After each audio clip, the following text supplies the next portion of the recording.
Welcome to Gares TV channel. So nandito na naman tayo para silipin naman natin ang estimated salary ng isang Kalingap team member na si Kalingap Edo. So ito mga lods ay isang charity vlogger kaya supportahan natin ang kanyang channel kagaya ng pag-support natin syempre sa buong Kalingap team. Pero syempre mga lods, huwag nyo rin kalimutan na isama sa pag-support ang aking channel. So mga lods, kung bago pa kayo sa aking channel, pakiclick naman ang subscribe natin.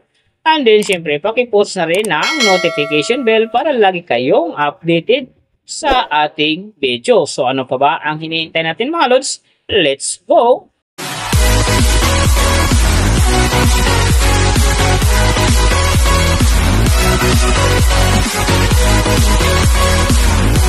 So mga lods, si Kalingap Edo sa ngayon ay mayroon ng upload videos na 838. And then, mayroon na rin siyang subscriber na 357,000. May video views naman siya ngayon na 47,189,946. And then, yung kanyang country is PH. So, yung channel type naman niya is games. And then, yung account niya, ginawa ito noong February 10, 2021. So, doon naman sa kanyang total grade, nakakuha siya ng letter B. And then, sa kanyang social blade rank naman, nasa 236,341. So, doon naman sa kanyang subscriber rank, nasa 2,006. And then, sa kanyang video views rank naman, nasa 369,233. So, doon naman sa kanyang country rank, nasa 725. And then, sa kanyang games rank naman, nasa 1,481. So, nakita na natin yung kanyang ranking. Silipin naman natin yung kanyang last 30 days na subscriber. So, nakakuha siya dito mga lods ng 6,000. Ang kinaganda lang dito kasi ang kanyang percentage ay umangat ng 16.7%. So, ibig sabihin, maganda ang pasok na ang kanyang subscriber ngayon kung i-compare natin sa nakaraan niyang buwan. So, doon naman sa kanyang views mga lods in the last 30 days, nakakuha siya ng 2.69 AM views. So, ito ang hindi maganda kasi bumaba ng konti ang kanyang percentage dito. Bumaba ng 0.2%. So, ibig sabihin, medyo bumaba yung pasok ng kanyang views sa ngayon kung i-compare natin sa nakaraan niyang buwan. So, alam na this mga fans ni Kalingap Edo, mga EDC fanatic dyan at saka Kalingap fanatic. So, share na natin sa ating mga newsfeed and din sa ating mga friends ang kanyang video dahil big help yan para gumanda uli ang pasok ng kanyang views. So, nakita na natin yung kanyang ranking, last 30 days subscriber, and then yung kanyang views. Silipin naman natin yung kanyang daily summary from subscriber, views, and then yung kanyang earning. So, sa kanyang subscriber mga lods, may 3 araw akong nakita rito na umangat ng tig 1K. Simula noong February 18, nakakuha siya ng 1K. And then, nasundan ito ng February 22, nakakuha naman siya ng 1K. So, pagdating naman ng February 26, nakakuha ulit siya ng 1K. Kaya ang kanyang subscriber ngayon nasa 357,000. So, doon naman sa kanyang views mga lods, yung mga ganda rito, February 15, nakakuha siya ng 108,000. And then, pagdating naman dito ng February 19, nakakuha siya ng 76,000. So, pagdating naman ng February 23, nakakuha siya ng 210,000.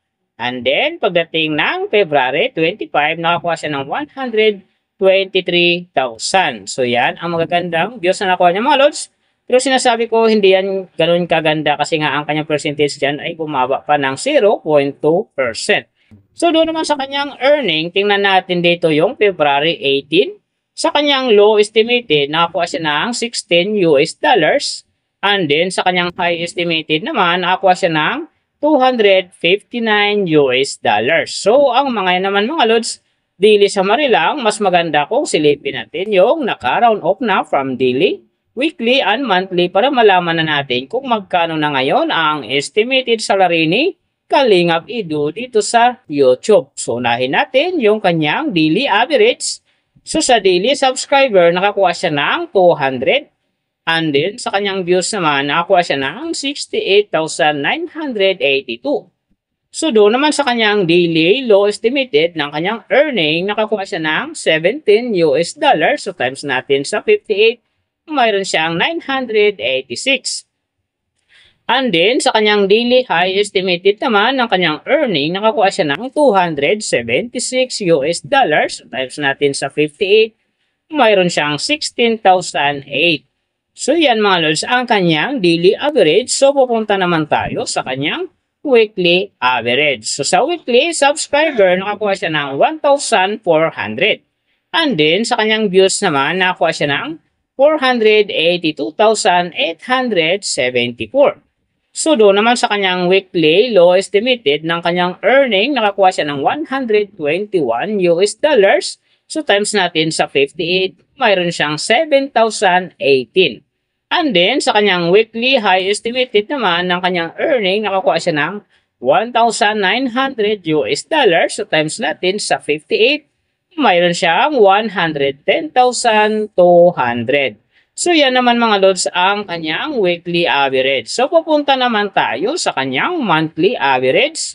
So sa monthly subscriber, nakakuha siya ng 6,000.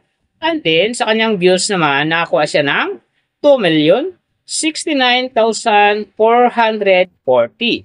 So doon naman sa kanyang monthly low estimated ng kanyang earning, nakakuha siya ng 517 US dollars. So times natin sa 58, mayroon siyang 29,986. And then, sa kanyang monthly high estimated naman ng kanyang earning, nakakuha siya ng 8,300 US dollars. So, times natin sa 58, mayroon siyang 481,400. So, yan naman mga lods, ang kanyang monthly average. And then, yung nababanggit ko rito or nakikita nyo is pawang estimated lamang yan. Nakabis lang tayo sa Social Blade website. Isang public website yan na kahit sino pwedeng mag-open para malaman kung magkano na ang estimated salary ng ating mga iniidolong YouTuber, vlogger, or influencer. And then mga lods, like ko sinasabi na laging natutupad dyan yung low estimated kasi nga hindi talaga natin kayang itiman sa ating mga viewers na huwag mag-skip ng ads. Pero pwede pa rin naman yan maging times 2, times 3, or maging times 4 pa yan kapag ang isang vlogger nakapag-viral ng kanyang video. Pero syempre mga lods, kung supporter ka ni Kalingap Edo, sakang Kalingap Fanatic, or EDC Love Team Fanatic, huwag ka nang mag-skip ng ads dahil big help yan sa kanyang channel. And then syempre, sa mga kababayan natin na kanyang tinutulungan dahil siya ay isang charity vlogger. Pero syempre mga lods, huwag nyo rin kalimutan na huwag na rin skip ang aking ads dahil big help yan sa aking channel. And then syempre sa aking mga personal na hadikain. So mga lods, kung nagustuhan nyo ang video na to, pakiclick naman ang subscribe natin, and then syempre, pakipost na rin ng notification bell para lagi kayong updated sa ating video. So big thank you sa lahat ng mga sumusuporta sa aking channel. Saka magsusupport pa lang, iingat kayo palagi and God bless, at sana gabayan kayo palagi ng Panginoon sa ginagawa nyo araw-araw. And then syempre, magtagumpay din kayo sa inyong mga pangarap. So hanggang dito na lang. See you on my next video.